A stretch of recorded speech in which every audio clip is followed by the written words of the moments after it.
देखो स्टमक तक की जितनी चीज़ें थी अपन ने कंप्लीट कर ली अभी, ठीक है। स्टमक में मेन काम था प्रोटीन डाइजेशन का, वो अपन ने बता दिया। स्टमक के बाद जो अगला पार्ट आता है अपने जीआईटी का, गैस्ट्रो इंटेस्टिनल ट्रैक्ट का, ठीक है, आ रहा है, वो क्या है, डियोडिनम।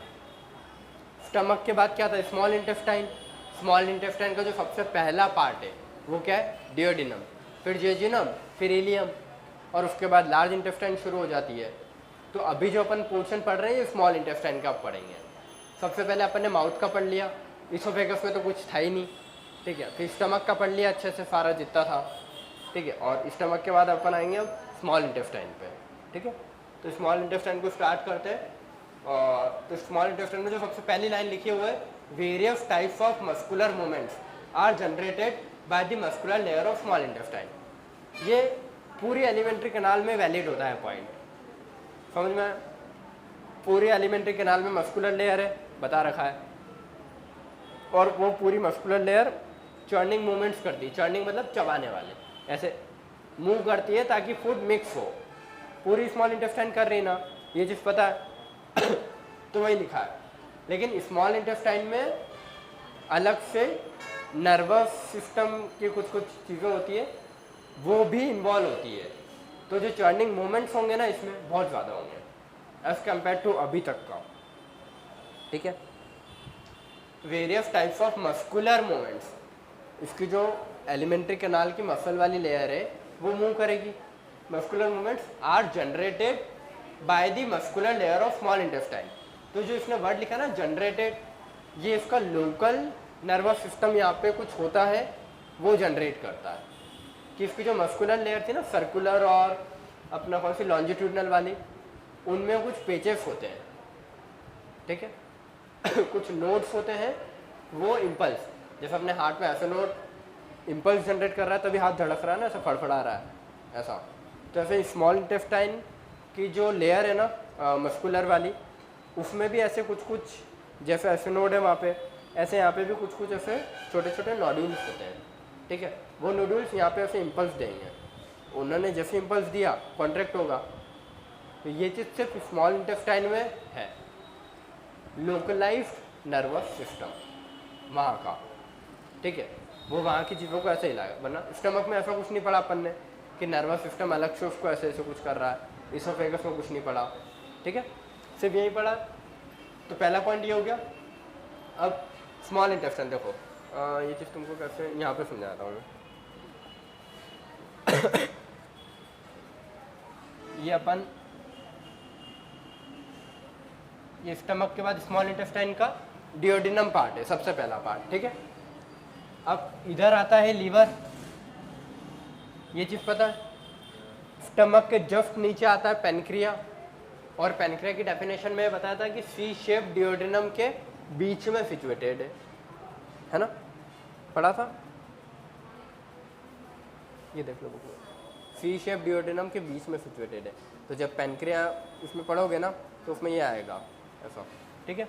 तो पेनक्रिया यहीं पे ऐसा कुछ होता है, ये, ठीक है। ये हो गया, ये डियोडिनम हो गया। तो अपन ने जो ग्लैंड्स पढ़ी थी, तो ग्लैंड्स में 3 थी, सलाइवरी का काम ऊपर हो गया, अब बची नीचे 2, पेनक्रिया और लीवर, दोनों यहाँ हैं। तो इन दोनों के जो सिक्रीशंस है, जो इन्होंने चीज़ें बनाई हैं जो डाइजेशन में हेल्प कर रही है, तो खाना तो अपन ने इस एलिमेंट्री कैनाल के अंदर खाया है ना, वो अंदर ही रहे, खाना बाहर थोड़ी चले जाएगा कि वो लीवर के पास गया, लीवर वहाँ अपनी चीज़ें मिक्स करेगा और खाना वापस आएगा, नहीं, लीवर अपनी डक्ट लाएगा, ठीक है। और ये चीज़ें भी मैंने तुमको अलग से पढ़ा दी है पहले। लीवर अपनी डक्ट लाएगा, पेनक्रिया अपनी डक्ट लाएगा, दोनों अपनी डक्ट मिला के इसमें खुल जाएंगे। लीवर की अपनी डक्ट होती है, पेनक्रिया की अपनी डक्ट होती है, दोनों डक्ट आएगी, मिलेगी और काय में खुलेगी, डियोडिनम में। देखो लीवर के 2 लोब है, लीवर को हेपेटा बोलते हैं। तो राइट हेपेटिक डक्ट, देखो मैं ऐसे खड़ा हूँ, मेरा लीवर ये है, पेनक्रिया इधर है, स्टमक यहाँ है, और डियोडिनम ये सी शेप यहाँ पे है, ठीक है। तो लीवर से, लीवर के जो दोनों लोब हैं, right hepatic duct, left hepatic duct, common hepatic duct, दोनों जब मिलेगी तो लीवर की कॉमन हेपेटिक डक्ट बनेगी। और लीवर के जस्ट वहीं होता है गॉल ब्लैडर। तो गॉल ब्लैडर के डक्ट को बोलते हैं सिस्टिक डक्ट। गॉल ब्लैडर का काम है लीवर ने जो बाइल बनाया है उसको कॉन्सेंट्रेट करना, गाढ़ा करना, ठीक है। ये तो गॉल ब्लैडर की डक्ट सिस्टिक डक्ट प्लस इसकी कॉमन हेपेटिक डक्ट, दोनों से आई मिल गई तो कॉमन कर दिया। Common hepatic duct plus cystic duct दोनों बाइल ला रही है ना, तो इन ये दोनों जब मिलेगी तो उसको क्या बोलेंगे, कॉमन बाइल डक्ट, ठीक है। और पैनक्रियास से जो आई है उसको बोला pancreatic duct. Pancreatic duct plus common bile duct ये दोनों मिलके बनाएगी, जो डक्ट रहेगी वो डिओडेनम में खुलेगी। यहाँ पे पहले की चीज़ें अगर तुमने पढ़ी होगी ना तो तुमको डक्ट वक्त की चीज़ें क्लियर हो जाएगी, पहले के लेक्चर देख लेना, ठीक है। लीवर की डक्ट प्लस पैनक्रिया की डक्ट जो आई वो काय में खुलेगी, डिओडेनम में। अब डिओडेनम एलिमेंट्री कैनाल का पार्ट है, तो जैसे स्टमक के अंदर स्टमक की कुछ सेल सिक्रीट कर रही थी ना चीज़ें, HCl, पेप्सिन, ये सब स्टमक खुद सिक्रीट कर रहा था, तो ऐसे डिओडेनम की चीज़ें भी तो कुछ खुद डिओडेनम सिक्रीट करेगा ना। और डिओडेनम स्मॉल इंटेस्टाइन का पार्ट है, तो स्मॉल इंटेस्टाइन भी अपनी कुछ चीज़ें सिक्रीट करेगी ना जो डाइजेशन में हेल्प करेगी। तो यहाँ पे कितनी चीज़ें सिक्रीट हुई, एक लीवर की आई, एक पैनक्रिया की आई और एक और थर्ड खुद डिओडेनम की, मतलब खुद स्मॉल इंटेस्टाइन की। तो 3 जूसेस आएंगे यहाँ, ठीक है। पैनक्रियाटिक जूस आएगा, लीवर से आएगा बाइल, उसको जूस में नहीं बोलेंगे, या बाइल जूस बोल दो, ठीक है। तो लीवर से क्या आया, बाइल जूस, पैनक्रिया से क्या आया, पैनक्रियाटिक जूस, और ये इंटेस्टाइन है स्मॉल, तो इंटेस्टाइन से क्या है, इंटेस्टिनल जूस। तो यहाँ पे 3 चीज़ें आएंगी, ठीक है। तो जो खाना अपना स्टमक से आया है ना और जो डिओडेनम में आगे आएगा, तो यहाँ पे काइम बोला था, तो काइम यहाँ पे जो स्फिंक्टर है पाइलोरिक स्फिंक्टर, वो स्फिंक्टर को क्रॉस करके डिओडेनम में आ गया अभी पूरा खाना। और ये एसिडिक था तो डिओडेनम एसिड से दिक्कत रहेगी ना उसको, तो डिओडेनम भी म्यूकोस सिक्रेट करेगा, ठीक है। तो डिओडेनम के पास एक स्पेशल ग्लैंड होती है जिसको बोलते हैं ब्रूनर्स ग्लैंड, जो कि डिओडेनम की सब म्यूकोसा में होती है। पूरी जीआईटी की जितनी भी ग्लैंड्स है सब काय में होगी, म्यूकोसा में, और म्यूकोसा की भी लैमिनिया प्रोप्रिया में, ठीक है। बट डिओडेनम में एक स्पेशल होगी जिसका नाम क्या होगा, ब्रूनर्स ग्लैंड, और वो ब्रूनर्स ग्लैंड काय में आएगी, इसकी सब म्यूकोसा में। सब म्यूकोसा, म्यूकोसा, सब म्यूकोसा, मस्कुलरिस, सिरोसा, लेक्चर किया था पुराने टाइम। सिरोसा बाहर वाली लेयर थी, फिर मस्कुलरिस आ रही थी, फिर सब म्यूकोसा आ रही थी, अंदर की म्यूकोसा थी, और बीच का जो गैप था उसको ल्यूमेन बोला था, ठीक है। तो सारी जो ग्लैंड्स होती है इसकी वो म्यूकोसा में होती है, और म्यूकोसा की लैमिनिया प्रोप्रिया में होती है, ठीक है। लेकिन डिओडेनम में स्पेशली उसकी सब म्यूकोसा में भी ग्लैंड्स होगी जिसका नाम है ब्रूनर्स ग्लैंड, जो कि म्यूकस सिक्रीट करेगी। और वो क्यों ज़रूरी है, क्योंकि देख स्टमक से एसिडिक कंटेंट आ रहा है, और डिओडेनम में जो कंटेंट आएगा या डिओडेनम जो खुद का निकाल रहा है कंटेंट वो बेसिक होगा, तो एसिड से भी बॉडी को दिक्कत है, बेस से भी दिक्कत है। बेस एसिड से ज़्यादा नुकसान देगा, ठीक है। तो यहाँ ज़्यादा प्रोटेक्शन चाहिए ना, समझ गए। जो नॉर्मल म्यूकस सिक्रेट हो रहा है गॉबलेट सेल जो कर रही है उससे यहाँ काम नहीं बनेगा, क्योंकि यहाँ एसिड आ रहा है यार, बहुत ज़्यादा आ रहा है, ठीक है। पूरा खाना ही एसिडिक आ रहा है और बेस भी सिक्रेट होगा ऊपर से, तो बहुत दिक्कत है। इसलिए इसको म्यूकस ज़्यादा चाहिए, इसीलिए यहाँ ब्रूनर्स ग्लैंड अलग से है, सिर्फ डिओडेनम में होती है और कहीं नहीं होती है, ठीक है। तो ये खाना सबसे पहले एसिडिक ही आया, थोड़ी देर बाद वो बेसिक हो जाएगा, तो आगे दिक्कत नहीं आएगी कहीं, आगे वो नॉर्मल गॉबलेट सेल से काम चल जाएगा, ठीक है। इतना आया है यहाँ पे अभी समझ में तुम लोगों को, या हाँ, ठीक है। खाना यहाँ पे आ गया, पूरा खाना है जो भी अपना है, ये स्टमक का यहाँ पहुँच गया। अब यहाँ सबसे पहले क्या चीज़ काम करेगी जो अपने को पढ़ना है, पैनक्रिया की, ठीक है। पैनक्रिया की चीज़ें पहले आएगी, पैनक्रिया और लीवर की पहले आएगी, ठीक है, पहले नंबर पे। और सेकंड नंबर पे आएगी इंटेस्टाइन की खुद की, तो खाना आ गया, मैंने बताया 3 जगह से जूस आ रहे थे, लीवर से, पेनक्रिया से और खुद डिओडिनम का या इंटेस्टाइन का। तो सबसे पहले उस खाने पे काम कौन करेगा? जो स्टमक से आया है, पेनक्रिया और लीवर वाले, वो अपना काम पहले करेंगे। फिर उनसे जो छोटी छोटी चीज़ें और हुई है, छोटे छोटे टुकड़े या उसके जो सिंपल फॉर्म में कन्वर्ट हुई है, उस पर कौन काम करेगा? इंटेस्टाइन का जूस। तो इंटेस्टाइन का जूस सबसे लास्ट में काम करेगा, ये याद रखना। पहले किसका काम करेगा? पेनक्रिया और लीवर का। ठीक है, तो ये चीज़ अपने को पढ़नी, और यहाँ कंफ्यूज मत होना, ठीक है। अब मैं बताते जाता हूँ। तो secretions release in small intestine, small intestine का ही पार्ट है ना है, तो इसमें किस किस चीज़ के सिक्रीशंस रिलीज हुए हैं? बाइल कौन करेगा? लीवर और gall bladder. Gall bladder concentrated bile दे देगा और लीवर जो नॉर्मल बाइल बना रहा है, ठीक है। सेकेंड है पेनक्रियाटिक जूस, ठीक है। पहला बाइल हो गया पेनक्रियाटिक जूस, और थर्ड पे आता है अपना इंटेस्टिनल जूस। तीनों चीज़ें बता दी है, ठीक है। और ऊपर की जो दोनों है बाइल और पेनक्रियाटिक जूस, ये जब तुम पुराने लेक्चर देखोगे तो हेपेटो लीवर से आ रही थी, पेनक्रिया की डक जब ये दोनों मिलके डिओडिनम में ओपन होगी तो उस कॉमन डक को क्या बोलेंगे? Hepato pancreatic duck. सबके अपने अन्य नाम थे। ये आगे पक्का पुराने लेक्चर देखोगे तो और क्लियर हो जाएगा, उसमें अच्छे से समझा रखा है कि रिवर की right left duck, cystic duck ये कैसे जोड़ रही है और यहाँ पे कैसे आ रही है, ठीक है। ये हो गया पहला। अब आते हैं अपनी सेकंड स्लाइड पे। अब पेनक्रियाटिक जूस देखो 3 था, लीवर, पेनक्रिया, इंटेस्टाइन। स्टार्ट करते हैं अपन पेनक्रियाटिक जूस से। पेनक्रिया में जो भी चीज़ें आ गई वो जूस बन गया, ठीक है। तो पेनक्रियाटिक जूस में जितने एंजाइम्स होते हैं ना वो इनएक्टिव, कहीं के भी ले लो, एंजाइम्स पहले इनएक्टिव फॉर्म में ही रहेंगे, समझे ये चीज़? हाँ, तो इनएक्टिव एंजाइम्स प्रेजेंट होते हैं पेनक्रियाटिक जूस में भी, उनको भी एक्टिव करना पड़ता है। तो वहाँ पे स्टमक में HCl एक्टिव कर रहा था ना, तो यहाँ पे भी कोई ऐसी चीज़ होगी जो एक्टिव करेगी यहाँ के एंजाइम्स को। हाँ, देख यहाँ पे भी अगर ये एक्टिव रहे तो यहाँ पे भी प्रोटीन डाइजेस्टिंग वाले होंगे, सब होंगे, तो खुद की इंटेस्टाइन को खाने लग जाएंगे ना। तो इनएक्टिव होना बहुत ज़रूरी है इनका, जब तक खाना नहीं मिले, ठीक है। तो पेनक्रियाटिक जूस पहले कैसा होता है? इनएक्टिव एंजाइम्स, स्टमक में भी इनएक्टिव, ठीक है। तो एंजाइम्स रिलीज किस फॉर्म में होते हैं? हमेशा इनएक्टिव फॉर्म में, ठीक है। और बाद में किसी चीज़ से एक्टिव होते हैं और वर्क करते हैं, ठीक है। ये होगा। अब अपना आता है कि पेनक्रियाटिक जूस के कंटेंट क्या क्या है। ये पेनक्रिया है, ये लीवर है, इंटेस्टाइन खुद ही है। पेनक्रिया से क्या क्या चीज़ें आ रही है? तो टोटल 6 एंजाइम्स आते हैं पेनक्रिया से, 6, ठीक है। 6 एंजाइम आ रहे हैं। मुंह में एक एंजाइम था सलाइवरी अमाइलेज या टाइलिन, स्टमक में भी एंजाइम एक ही था, क्या? पेप्सिनोजन, जो कि पेप्सिन में कन्वर्ट हो रहा था HCl के साथ। बट यहाँ पे 6 हैं, 1 1 6, ठीक है। 6 में कौन से? ये जो 3 है ना स्टार्टिंग के 1 2 3, पहले का नाम है ट्रिप्सिनोजन, दूसरे का है काइमोट्रिप्सिनोजन, तीसरे का है प्रो कार्बोक्सी पेप्टाइडेजेस।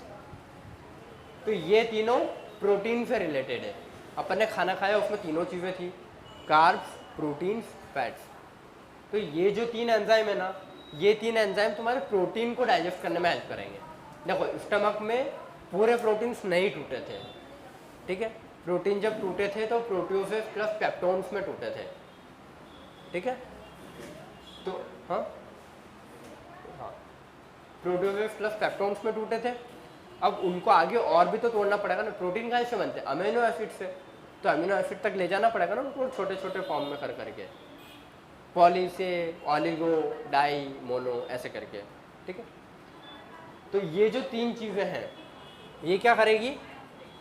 ये 3 प्रोटीन के लिए रेस्पॉन्सिबल है, ठीक है। ये तीनों बस, एक स्लाइड, ठीक है। ये जो 3 चीज़ें हैं किसको डाइजेस्ट करने में हेल्प करेगी? प्रोटीन्स, ठीक है। अब तुम बता दो अमाइलेज किसको डाइजेस्ट करने में हेल्प करेगा? अमाइलेज वर्ड बताया था मैंने, किसके लिए रेस्पॉन्सिबल होता है? किसके लिए होता है बताओ? बताया था मैंने, याद है? नहीं याद है? अमाइलेज होता है कार्बोहाइड्रेट के लिए। मुंह में था सलाइवरी अमाइलेज, जिसको टाइलिन बोला था, स्टार्च को माल्टोज में कन्वर्ट कर रहा था, माल्टोज एक डाइसैकेराइड है, 30% कन्वर्ट कर रहा था। आगे याद, आज का ही था है, ठीक है। हाँ, तो अमाइलेज किसको डाइजेस्ट करने में हेल्प करेगा? कार्बोहाइड्रेट्स को, ठीक है। लाइपेज किसको डाइजेस्ट करने में हेल्प करेगा? लिपिड्स को। और न्यूक्लियस, देखो अगर तुमको एक सेल को डाइजेस्ट करना है, कोई भी एक सेल है, तुम कुछ भी खा रहे हो, तो उसमें कार्बोहाइड्रेट, प्रोटीन, फैट, सेल में ये 3 चीज़ें होगी। उसके अलावा डीएनए आरएनए भी तो होगा ना। मतलब तुम कोई भी एप्पल खाया, एप्पल सेल से मिलके बना है ना, तो एट द एंड तुमको सेल को भी तोड़ना पड़ेगा। तो अंदर से क्या मिलेगा? तुम कुछ भी खा रहे हो, नॉन वेज खा रहे हो, तो नॉन वेज में भी एट द एंड आके सेल तो आ जाएगी ना कहीं। सेल टूटेगी तो उसमें डीएनए आरएनए भी होगा ना। तो डीएनए आरएनए को तोड़ने के लिए क्या है? न्यूक्लियेजेस, ठीक है। तो डीएनए आरएनए ये हो गया, ठीक है। तो यहाँ पे पैनक्रिया से जो जूस आ रहा है, पैनक्रियाटिक जूस, वो टोटल 4 चीज़ों में को डाइजेस्ट करने में हेल्प कर रहा है। पहली है प्रोटीन्स। प्रोटीन्स के लिए टोटल 3 टाइप के एंजाइम है यहाँ पे, ट्रिप्सिनोजन, काइमोट्रिप्सिनोजन, प्रोकार्बोक्सी पेप्टाइडेजेस, ठीक है। सेकंड आता है प्रोटीन के बाद कार्बोहाइड्रेट। कार्बोहाइड्रेट के लिए अमाइलेज, लिपिड्स के लिए लाइपेज, डीएनए आरएनए के लिए न्यूक्लियेजेस, ठीक है। इतना क्लियर हुआ? 4 चीज़ों को डाइजेस्ट कर रहा है, पहली, दूसरी, तीसरी, चौथी, क्योंकि एक सेल के टूटने पे यही 4 चीज़ होगी जो मिलेगी तुमको, समझ गए। तो ये सारी चीज़ें कहाँ से आई? पैनक्रियाटिक जूस से, ठीक है। लीवर से क्या आएगा? बाइल। और इंटेस्टाइन से इंटेस्टाइन का खुद का जूस होगा, वो आगे पढ़ेंगे। तो ये जो ट्रिप्सिनोजन है ना, ट्रिप्सिनोजन एक्टिवेट होता है एंटेरोकाइनेज से। एक एंजाइम होता है एंटेरोकाइनेज नाम का, जो कि स्मॉल इंटेस्टाइन ही सिक्रीट करती है, ठीक है। Activated by enterokinase. और स्मॉल इंटेस्टाइन का कौन सा पार्ट सिक्रीट करेगा? 3rd, इलियम,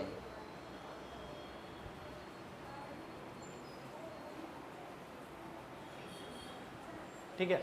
तो एक्टिवेटेड बाय एंटेरोकाइनेज या एंटेरोकाइनेज का अदर नेम। क्वेश्चन में मतलब वो तुमको अगर एंटेरोकाइनेज नहीं देता है, एंटेरोपेप्टाइडेज भी दे देता है, डाईपेप्टाइड, प्रोटीन से रिलेटेड है ना यार ट्रिप्सिनोजन, तो एंटेरोपेप्टाइडेज या डाईपेप्टाइडेज, ठीक है। एंटेरोकाइनेज, एंटेरोपेप्टाइडेज, डाईपेप्टाइडेज, तीनों एक ही चीज़ के नाम है, ठीक है। ये क्या करेगा? ट्रिप्सिनोजन को एक्टिवेट करेगा, काय में? ट्रिप्सिन में। ये सब इनएक्टिवेटेड है अभी। ट्रिप्सिनोजन को एक्टिवेट करेगा ट्रिप्सिन में, कौन? एंटेरोकाइनेज। ट्रिप्सिनोजन को एक्टिवेट किया ट्रिप्सिन में, ठीक है, वो ट्रिप्सिन है ना, ठीक है। एक्टिवेट और ये जो ट्रिप्सिन अब एक्टिवेट हुआ है ना, ये बाकी दोनों एंजाइम्स को, बाकी सारे एंजाइम को एक्टिवेट करेगा। एक्टिवेट अदर एंजाइम्स इन पैनक्रियाटिक जूस। तो ये ट्रिप्सिनोजन ये सबको एक्टिवेट कर देगा, ठीक है। तो ये चीज़ याद रखना ना कि सबसे पहला जो काम है इन 6 में से, वो किसका है? ट्रिप्सिनोजन का। ये काई में कन्वर्ट होगा ट्रिप्सिन में, किसके थ्रू? एंटेरोकाइनेज के थ्रू। देखा, इंटेस्टाइन के लिए वर्ड यूज होता है एंटेरो, हार्ट के लिए होता है कार्डियो, लंग्स के लिए होता है प्लूरो, लंग्स के लिए प्लूरो, हार्ट के लिए कार्डियो, स्टमक के लिए गैस्ट्रो, प्लूरो लंग्स के लिए, ब्रेन के लिए, ठीक है। हाँ, तो ऐसे हर चीज़ के अपने अपने वर्ड्स हैं ना। तो ऐसे इंटेस्टाइन के लिए वर्ड यूज होता है एंटेरो। अच्छा, ये चीज़ देख इसमें जगह तो नहीं है, लेकिन यहाँ पे कोशिश करता हूँ लिख देता हूँ, ठीक है। कार्डियो हार्ट के लिए, ठीक है। हाँ, अच्छा, बनाना लिखना है क्या? ठीक है। फ्लोरो लंग्स के लिए, हाँ आ जाओ तुम बना लो। कार्डियो हार्ट के लिए, प्लूरो लंग्स के लिए ये हुआ। फिर स्टमक के लिए क्या होता है? गैस्ट्रो, ये तुमने पढ़ा होगा गैस्ट्रो एंटेरोलॉजिस्ट, सुना है कभी? पेट के डॉक्टर के पास जाते तो लिखा हुआ रहता है कहीं कहीं कि गैस्ट्रो एंटेरोलॉजिस्ट है, गैस्ट्रो एंटेरोलॉजिस्ट। हाँ मतलब देखेंगे बाद में, अभी पढ़े तो सही। अच्छा ठीक है, गैस्ट्रो मतलब होता है स्टमक से रिलेटेड, ये ठीक है, स्टमक हो गया। फिर इंटेस्टाइन का अगर बोलो ना तुमको, अरे यार अच्छा वो उधर वर्ड लिखा था मैंने, हाँ इंटेस्टाइन के लिए होता है एंटेरो, ये चीज़ें लिख लो तुम, है ना। हाँ इंटेस्टाइन के लिए एंटेरो, ठीक है। और डायफ्राम के लिए होता है फ्रेनिक, फ्रेनिक नर्व सुना हुआ है, आगे पढ़ोगे। डायफ्राम के लिए वर्ड यूज होता है फ्रेनिक, ठीक है।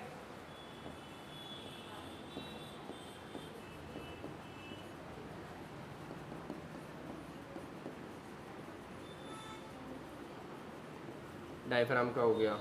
फिर डायफ्राम के बाद तुम नेक्स्ट चीज़ कौन सी देख लो, न्यूरो होता है ब्रेन के लिए। डायफ्राम क्या होता है ऐसा, 2 मिनट,